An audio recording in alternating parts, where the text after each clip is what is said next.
पश्चिम बंगाल आणि तामिळनाडू विधानसभा निवडणुकीची थोड्याच वेळात मतमोजणी। बंगालमध्ये ममता बॅनर्जी चौकार मारणार की भाजप सत्तेत येणार याची उत्कंठा। तामिळनाडूमध्येही डीएमके गट राखणार का याकडे लक्ष।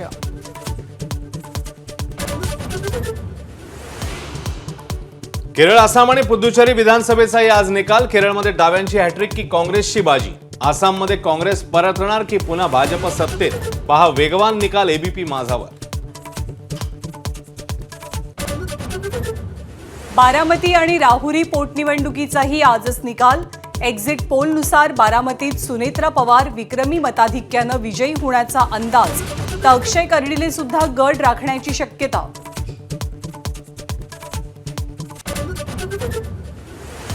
निवडणूक आयोगाकडून मतमोजणीच्या प्रक्रियेत महत्त्वाचे नियम अधोरेखित। ईव्हीएम मतमोजणी निकाल जाहीर होण्यासाठी 3 स्तरांची पडताळणी। मतमोजणीनंतर सर्वप्रथम रिटर्निंग ऑफिसर निकाल नोंदवणार।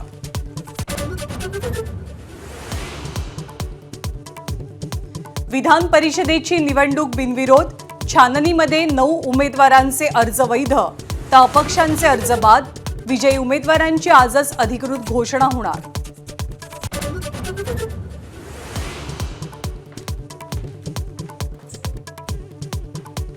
नसरापूरची केस किरकोळ हाणामारीची, नराधमाचा कोर्टात संताप आणणारा दावा। आधीच्या 2 गुन्ह्यात निर्दोष सुटल्यानं आरोपीला पश्चाताप नसल्याची चर्चा, तर गुन्ह्याचा तपास आता एसआयटीकडे।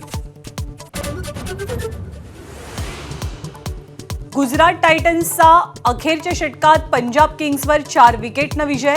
पंजाबनं दिलेल्या 164 धावांचं आव्हान गुजरातनं 19.4 षटकांमध्येच गाठलं।